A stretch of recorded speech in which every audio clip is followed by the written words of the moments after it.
Welcome to the Pacific Dinnerware conversation. We've got the Pacific Cup, the Pacific Bowl, and it's basically Pacific IKEA here. Big tournament coming up, Miles. Are you excited for the Pacific Championships? Yeah, mate, always excited for a bit of international football to swing its way back around to our television screens. Slightly a little bit less teams involved in this one as opposed to the World Cup that we covered extensively last year. I think you and I spent a lot of late nights discussing that. But yeah, looking forward to seeing some, two tiers, which is interesting to the competition. Having a cup and a bowl seems a bit demeaning to some of the other teams. I think teams like PNG, Fiji, they can run it with the best of them. But yeah, we'll see what happens. No, I mean, I'd probably prefer a bowl is a more valuable item than a cup. So I don't know, but at the same time, like a cup You could think be that a because big sign. you can fit more in a bowl than a cup. I've got some 500 ml cups in the cupboard though. Like you can mix it up. Some of those are 1 liter cups. Like it could go either way. I'm actually forgetting as we speak which one's which. But look, I do want to mention and give a shout out to one of our partners as well. So a long-time partner of the show, the Hills Cricket Academy. And they've just opened their new cricket centre over in Seven Hills, their cricket centre of excellence. We obviously featured the other day there too, Miles, so not so much excellence from us. But how'd you and the team enjoy? Yeah, taking on the local team down there was just a blessing in disguise. I think we needed it just before the upcoming season as well. There's some blokes shaking off a bit of rust, things like that. But if you do need to get down there, I recommend booking the bowling lane, and the link will be in the description, guys.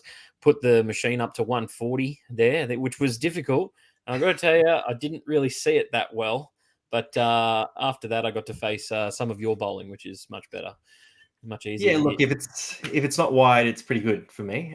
So I'm not much of a bowler, but look, at the same time, these guys do have the academy services as well. So a bunch of training for if you want to get good at cricket. Nick Burtis, he's played at the top level, so he's the guy to teach you, and the rest of the team there too. But let's jump into this video. So look, we're going to do a preview of both games. Look, 2 minutes in, we're now telling you what we're going to talk about. If you're still here, thank you.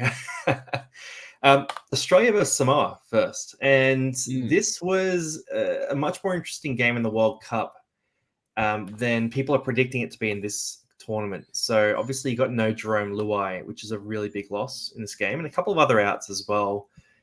I'm just looking at this Samoa team. Let's start with Samoa because they're more interesting than Australia. How do you feel about this side, Miles? Are there any changes you'd make if you were looking to do that?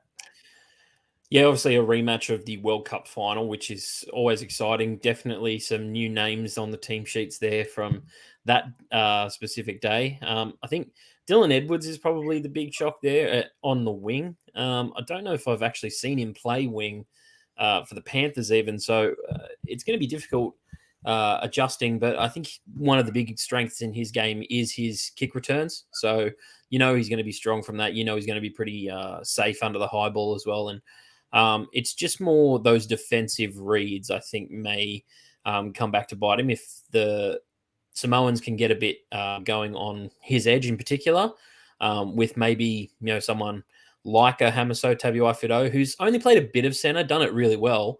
But yeah, I think Dylan Edwards could get caught out in the defensive game. We might have to see what happens there. But there's a couple of guys that got omitted actually from the Australian team that I'm disappointed aren't there at this stage of the game. Where is our Dally M medalist, Kalen Ponga? If he was so good to win the Dally M, why isn't he selected for Australia? That'd be my first question. Man, that's spot on though. Like he's played wing before as well. He debuted on the wing. He's an absolute freak on the wing. He's probably almost just as good on the wing in terms of finishing. Like he just cannot be stopped one-on-one. So I totally agree with you. Kalen Ponga should be there. And if we're looking at explosive players that have been omitted, which seems to be the theme of this Australia team, Dave Fafita. Where is Dave Fafita? Dave Fafita is the best back rower in the game. I'm sick of this being a controversial opinion as well, because he is the best back rower in the game. All this talk about, like Liam Martin's fantastic, but he's not as good as Dave Fafita. And if you swap their teams, no one would be having this conversation. If Fafita was on Penrith, Liam Martin was on the Titans. Again, no critique. He's a good back rower, but Dave Fafita is number one. He's just come on in leaps and bounds in terms of his work rate. I'm a huge Dave Fafita fan, and I hate that that's a controversial take because he should walk up and start in this side. Yeah, I know you do love Big Dave. Yeah, I'm just wondering whether maybe he wanted the time off. I can't think why he didn't play any finals football. So I think the other bloke as well that has been omitted from this squad who had a fantastic season was Reece Walsh. I mean, you can't really fit three fullbacks into one spot, but and I know Teddy's the captain, but is he the best fullback in Australia right now, in your opinion? It's pretty controversial to pick him over Reece Walsh or Kalen Ponga. Both of those guys they performed on big stages. So, Reece Walsh has done it in Origin. Kalen Ponga has done it in Origin. Tedesco's, again, fantastic career. I would pick one of those guys over James Tedesco right Definitely. now. And, You know, maybe you play Tedesco in some other capacity. I think in a competition like this, though, Yeah. you've almost got to blood one of those young guys. Especially if James he's getting up there now. He's 29, I think. Getting one of those younger guys in there, like a Ponga, maybe like a Reece Walsh, could prepare them for what they might face later on in their career when eventually Tedesco does retire. I get it. He's the captain. He wants to represent his country. He did have a down year this year, and I think that shouldn't be necessarily rewarded for playing for Australia. I think there could have been some more exciting, some more young talent picks to get them prepared for the future. This could have been seen as a prepare this team for the future tournament. Instead, we're picking these kind of oldish, safe kind of players, and it just makes it a bit more less interesting in my head.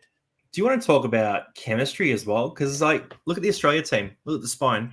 Cam Munster, DCE. You got the Harry Grant, Ben Hunt combo in that spine, right? If we're talking about chemistry and who's played together before, people might say, oh, Tedesco's been there before. He'll be good. But, hey, these are all the Queensland teammates that Reece Walsh just dominated with. These are the same Queensland teammates that Kalen Pong has done it with. I think that's a pretty easy sort of no-brainer call. I think, like you were saying before, Dylan Edwards on the wing. There's quite a few fullbacks that I would pick on the wing. I don't know if Dylan Edwards is that guy for me personally. The other thing is, looking at the forward pack, I think they kind of missed an opportunity with this forward pack as well. So this is not going to matter as much in this game, but I think it'll really matter against New Zealand. Tino's starting, right?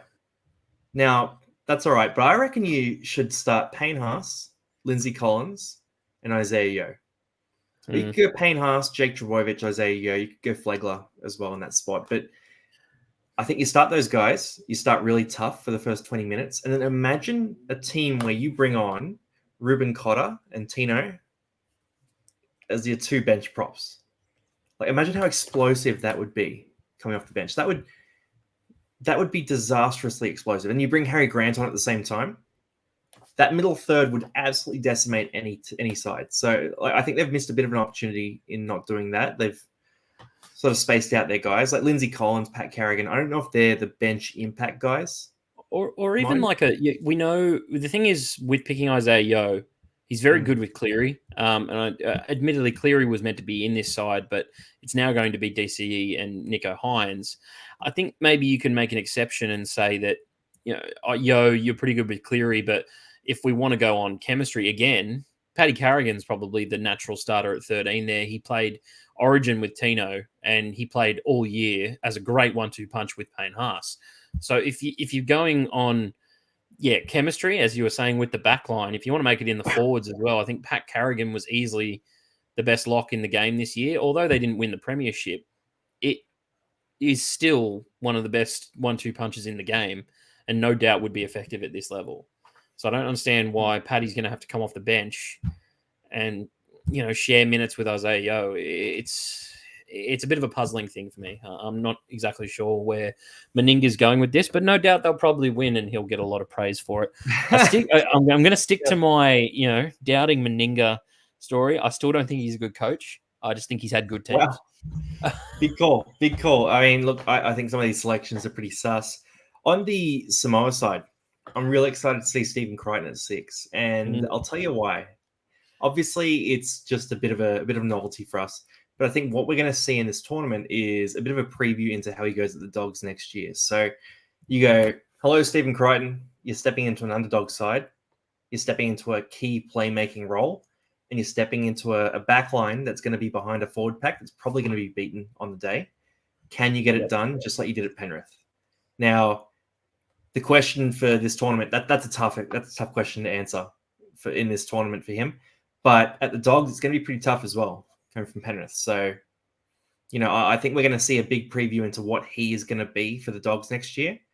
I think he might surprise us positively with his toughness in this game, but I think he might struggle to create. That's my prediction. So have you softened a little bit on Stephen Crichton? Yeah, a little I bit. think he's tough. I've never said he's tough. I just don't think it's very similar to Matt Burton. I don't think they can do a Tommy Turbo 2021 or do a Jared Hayne 09 or a Kalen Ponga 2023. They're not that player. They need a bit of a system around them, which is 99% of players, by the way. Again, not a diss. Like everyone in the Australia side, except for maybe Cam Munster, is like that as well. Yeah, they're the kind of guys. They're the kind of guys that can dominate a game.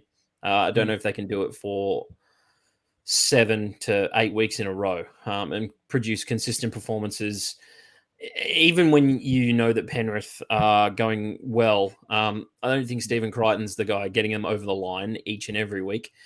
He turns up in a game every. He's had some big 3 or 4 games moments in those games, though. But he does. This is different because he's going to touch the ball a lot in this game, probably twice as much as he has in any other game.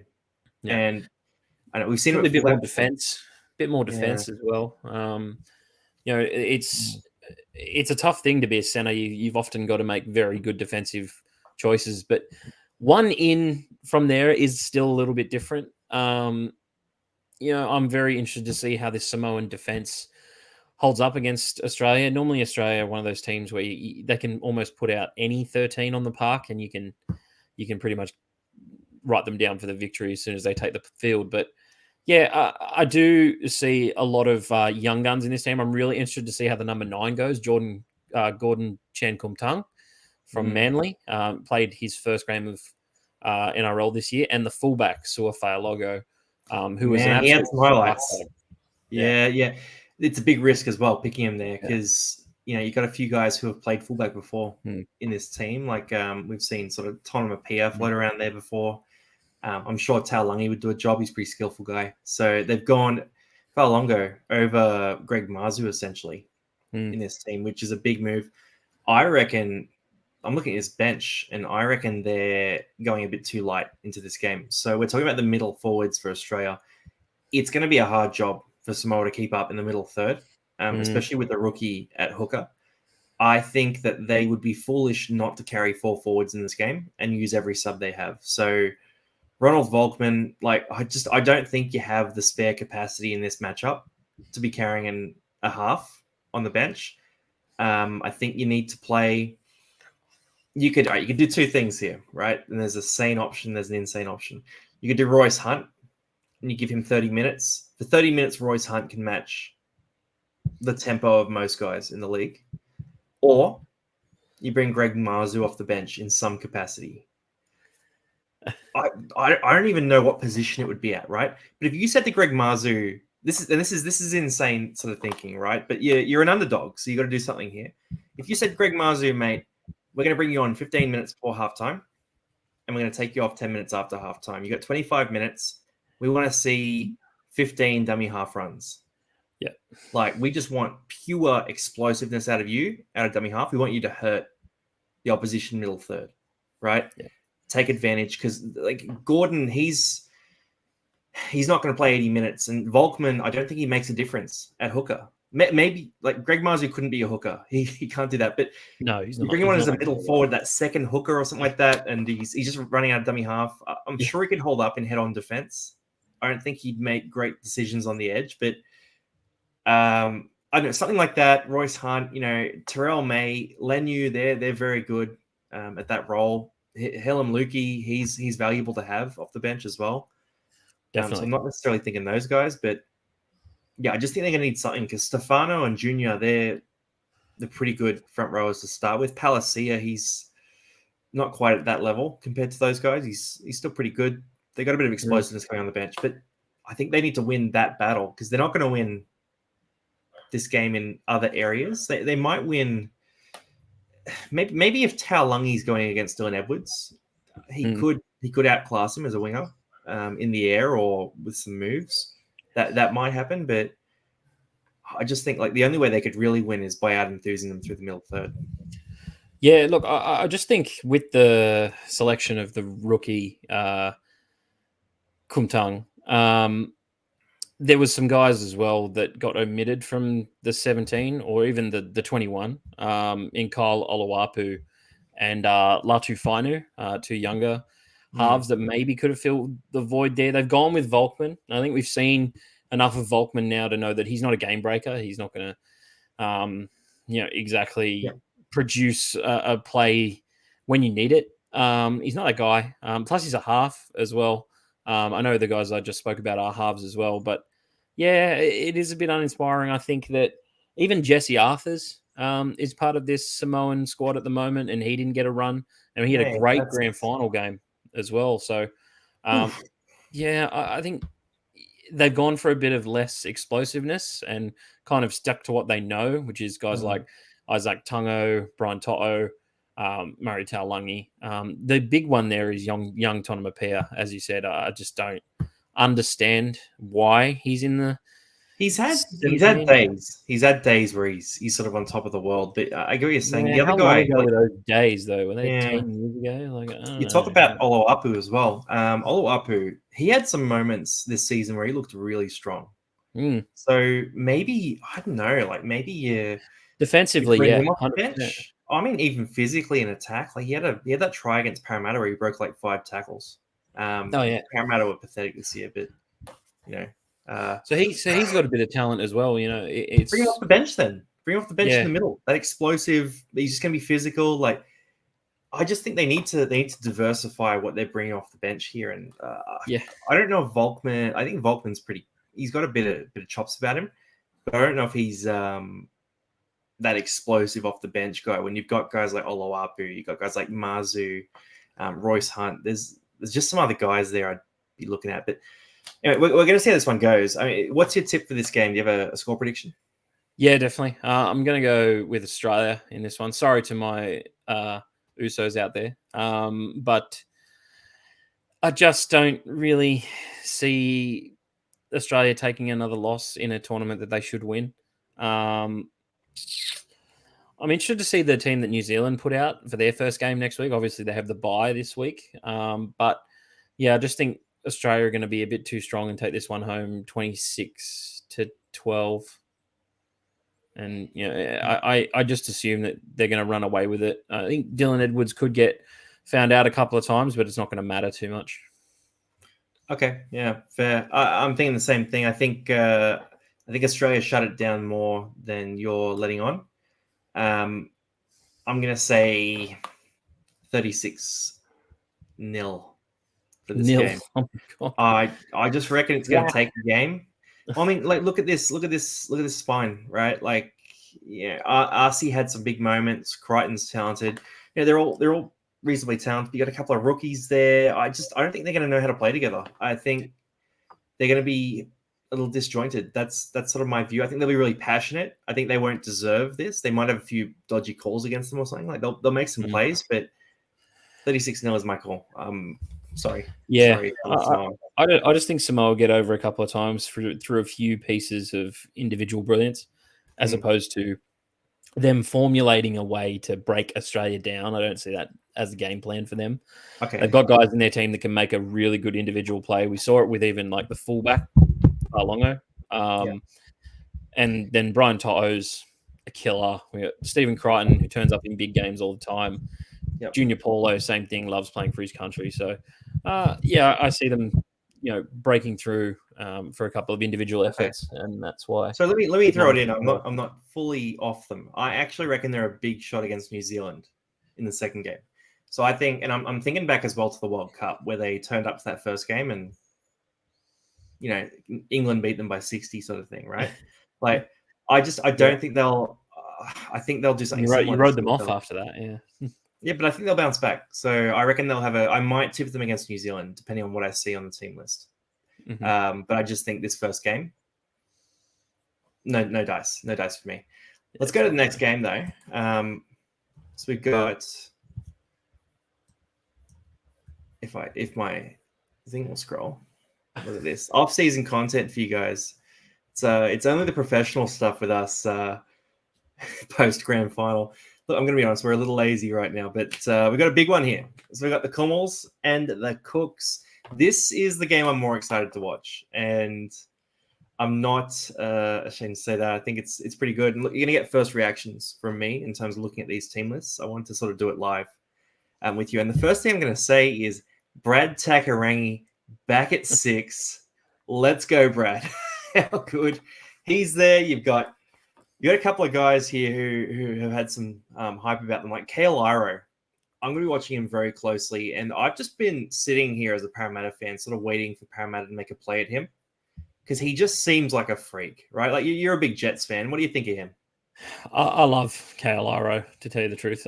He's one of those guys who I think should be playing first grade each and every week at the moment. Had a bit of a down year this year, but so did the Jets. But even with all of Cronulla's injuries, he still couldn't get into the team. Connor Tracy played the lights out there and really owned that fullback spot for the Jets, and then came into the Sharks and did exactly the same thing. He looked phenomenal some weeks with Will Kennedy being out. I do like what I like is the young gun hooker matchup in this game. You got Rua Ngatakura. Please tell me if I got that wrong in the comments, guys. And then we got Judah Rimbu. No Edwin Ipape, but there is some interesting news that's come through about Edwin Ipape, the man that we do like for those PNG Hunters. The 24-year-old is being looked at by the Dragons for a potential signing next year. How good for the Dragons. Like Edwin, hopefully he signs a 1-year deal there and gets out. Comes to Parramatta. It comes to Parramatta. That's crazy though. Well-deserved. What's he doing this tournament? Is he not? He's in the squad. He's in the squad. The Super League finishes up this week. I think the grand final's on the 14th of October. So that's when their competition finishes up. I'm not too sure if he's meant to be there for any potential awards or receiving any awards or things like that. Hopefully receiving an award. Yeah, I think he definitely deserves that one. But yeah, he's definitely in the squad. Might have an injury cloud. I might need to refer to my sources on that one. But yeah, he should be good to go at some point. We will see him in the Pacific Championships at some point.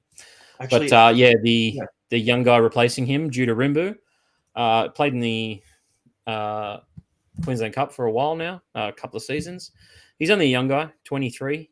He's been playing for the Kumuls, not the Kumuls, for the Hunters in the Queensland Cup. So, yeah, hopefully he goes well. Got a pretty good tackle efficiency as well, 92%. So, pretty important for a hooker spot. Look, man, we're pretty unashamedly PNG fans when it comes to international footy, which is kind of hilarious for a couple of white guys. But here we are. I'm looking at this team too, and I wish I'd done more study. This is really just a live reactions video. Reece Martin and Justin Olam are sitting on that extended bench. I know that cannot be form based, can it? Yeah, well, it must be because they're not injured, either of them. I had a look at that one. Olam, I think, is a little bit injured. I think they're unsure. That's why he's on the extended bench. But Roderick Tai gets the start over him, which isn't the worst replacement, but he's not Justin Olam. And especially he's not Justin Olam in a PNG shirt. That's the thing. Yeah. Tai can go on the wing. I mean, look, Zach Laybart, he sort of turned it on down the stretch for the Cowboys. So yeah, I love that he's in this team. Yeah, I don't mind him. The halves are actually pretty decent. The halves, Kyle and Lachlan Lamb. Lachlan Lamb as well. If Edwin Ipape gets into this team, he's been playing Super League with Lachlan Lamb the entire season. So there's a bit of chemistry there as well, which is great. Awesome. And then, Robert Derby as well also played for the Cowboys this year and got a got his first NRL start. So there is some NRL talent in there, but the name that jumps out at me that I know you love is the man at 13. I love him for fantasy. he's a fantasy weapon. Look, he'll be good there. I'm a bit more excited about a few other guys though. So Jacob Alec, he played maybe 100 minutes of first grade this year, right? But in that 100 minutes, he was explosive. Like, he's a big unit. I sort of watched every week their team list at the Titans, just thinking, like, when is Jacob Alec going to get back into the side? And what is wrong with him that he's not playing first grade? Because he's clearly talented enough. Is he a Scientologist or something on the side? Like, there's a couple of these guys who were really good in under 20s for either team. Like, the other one that jumps out at me is Pride Peterson Rabadi, who also had a very good under 20s career and just hasn't really broken through in that first grade spot. Same with Alec. Alec is, a center 3/4, center back rower, but obviously gotten a bit bigger and moved into the back row. He's a back rower through and through. Yeah, which is great. But yeah, there's some of those guys that just haven't gotten the next step in their career, and it's a stage like this that gives them the opportunity to show other teams what they're capable of. Yeah, because then you have a guy like Dan Russell playing alongside him, and super solid. Yeah, but he had no platform at all coming into this year, and he got a job at the Dragons, and Jack Bev was out hurt. They had a few other guys sort of not playing. Ben Murdoch-Masila, he phased out a bit. Dan Russell rocked up for 80 minutes every week, made his 35 tackles, didn't miss many, made 80 meters a game, kind of thing. Like, I'm looking at his forward pack, and it's just getting better for PNG each year. Because, if Dan Russell and Jacob Alec can turn into genuine first grade edge back rowers over the next few years, which they could already be that, that's great for them. Look, Jack DeBellin's a bit older, but if Pape can also become that genuine first grade hooker that he was looking like at the last tournament, and then obviously the halves are real halves. That's what I'm excited about there. Some of these backs are super explosive. And then at McDonald, I like seeing him back again. We haven't even talked about Alex Johnston as well at fullback. Look, in this tournament, it's a position like he's always wanted to play, I think, and just never really gets the opportunity, apart from when he gets the opportunity to play for PNG. I think even at Souths, he's now not the second choice fullback. If like Latrell goes down, it was Blake Taff, although he might talk to the Dogs, So maybe I won't know. Maybe Jack Whiten or Cody Walker goes back there, and Whiten goes. They've got juniors as well. I think Munro is on the wing, but he looks like an Munro. Star. What's Munro? Munro be pure Aussie, hey? Yeah. Indigenous. Okay. He might be an Australia team. Whenever we think of a rookie, I just think, are they eligible for a team of some sort? Can we get them into an international team just to see how they go? Okay. So look, it's a very good PNG side. I'd like to see Reece Martin back in the team. And for Justin Olam, like, if he's not fit, that's okay. If he doesn't make the starting center job, I still think at this level, you pick him on the bench and you just say, mate, you're going to come on in the forward pack somewhere. I think physically he is that dominant that you could do it, and he would put shots on guys. For Cook Islands, look, no, like any Cook Islands fans, sorry, we really do love PNG. But the Cook Islands, I'm very excited for them as well. Like, there's a lot of talent here. I love Brad Takarangi. Every time I see Brad Takarangi's name, I'll see him play. I think of the golden years when he was right inside Semi Radradra, who has had a pretty good World Cup. He's had a few different moments at the Rugby Union World Cup, but he's going to be there. He's a lot of fun. Like, we look at the forward pack as well, and Davey Moale last World Cup last year, he was really good. He took a leap. Some of these other guys, they can play first grade level. Makatoa is there who plays. So he plays for Tedovano's done it too. For years every week. And then so they've got some guys. It's going to come down to, can Brad Takarangi provide a bit of structure and create for his outside men? Because he's got some talent on the outside, and you can give Iro some good matchups. Even Isan Masters, he feels like one of those guys where he's got a lot of the ingredients to be a great center. and it just hasn't happened. But I really like Isan Masters as well. Yeah, I remember when he burst onto the scene at the Tigers, he was like the top offloading center, which is a weird stat, but I just remember it for fantasy. So he'd look, always break a tackle, throw an offload.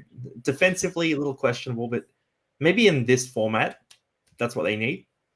No, I can't get behind him. Unfortunately, he spent time at the Cowboys and it wasn't good time. So yeah, good luck to Isan.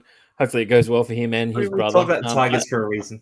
I'd like to play center and wing combination with my brother if I had one. But yeah, I think the Masters brothers get a chance to do this, and it'll probably be Brad Takarangi's last time out as well. So last few games that we'll be watching of Brad, and hopefully he can maybe end his career on a high and take them to a bowl victory. Yeah, he seems like a legend, Brad Takarangi. Just a dude who plays footy. I'd love to get him on the show at some point. I do reckon that you're right about look, Masters. Like obviously the Tigers' years were fantastic. Cowboys' year not so good. Still young. I think he could get cooked. I think either of them actually. I don't know who's matching up against Roderick Ty, but I think either of them could get cooked by Ty for pace. I think we may see Ty embarrass someone in this the Masters game. brothers. Whoever he's in front of, they're all quite nuggety. He's outside backs to the Cook Islands. He's not burning Kale Aro. Kale Aro is going to be the best back on the field. Out of maybe Kale Aro scores 4 tries and Ty gets 1 back. Maybe that's what I'm talking about. But, yeah, you have a prediction for this game? Like, are you PNG strong even without the Pape? Yep. I'm sticking with PNG. I just think that they've got more experience in these kinds of games. They turn up and they want it more, and they're also the home team in this game. Port Moresby, 15th of October. It's going to go Sunday. off. And I dare tell you right now, there's no team that gets up for a home crowd more than this Kumuls team. This nation, really. It's a nation that just loves rugby league. They're going to absolutely enjoy it. It's going to be a bit of a Dolphins syndrome, I think. Everyone was doubting the Dolphins in their first game, and I tipped it. And basically, it was just because there was no way the Dolphins were losing their first game to the Roosters. We made a whole video. We had a whole preview video, a whole TikTok about how they were going to start strong, surprise everyone, and fade down the stretch because of depth. Like we called the Dolphins to perfection, and no one else was saying anything positive about them because of that roster. So I'm claiming that. You get some right, get some wrong. That was a winner. You can't ever doubt the new team with the best coach of all time. So it's just doesn't go into. It's not in perfect synergy. Doubting. I guess a really bad team on paper, but they've got the best coach. It's like, well, they've got the best coach. Aside from that, they're pretty crap. It's like, well, no, like there are some players in there that fight each and every week. And if you watch these players play, that's all they do. They're just full of a bunch of guys that just have a lot of heart, and they're going to outwork you to a win. And they rolled the dice on a few guys. Like, some of them came off, some of them didn't. But a guy like Asako, a guy like Connolly and Luelu, we were talking about him preseason.